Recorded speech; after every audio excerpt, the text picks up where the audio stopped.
3 months ago, Anita Hill appeared before a Senate committee and accused Supreme Court nominee Clarence Thomas of sexually harassing her.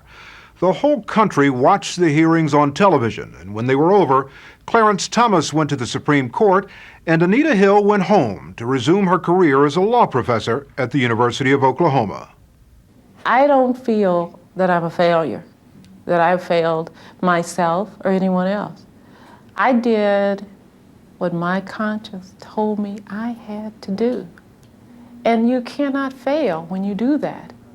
We haven't heard much from Anita Hill since those hearings, but she's heard a lot from people around the country. More than 30,000 letters of support, many from women who shared their stories with her and let her know she's not alone. People are talking about the problem as a real issue. And that's important if we're going to move to some kind of solution to it. Women are also talking about the experiences.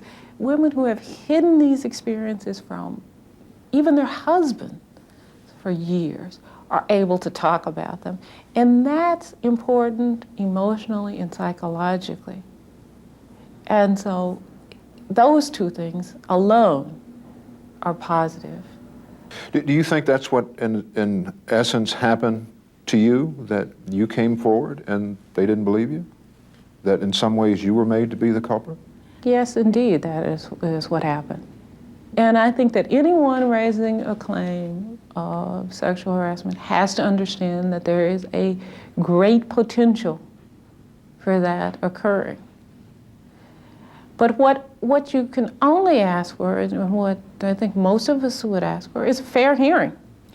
Do you think you got a fair hearing? No, I don't think that it was a hearing on the issue. And in that sense, no. You think it would have been different if there had been a woman on the committee? I think so. I think there would have been more sensitivity. I hope that it would have been different. And I honestly believe that there would have been more sensitivity. We've got to confront this, or we've got to get beyond these myths that we hear and read and tend to believe because they're easier to believe about women. We've got to get to the real problem, the reality. The myth being that women ask for it? Women ask for it, that they control it, that they somehow they file these claims because they're disappointed, employment, or romantically disappointed. All of those things.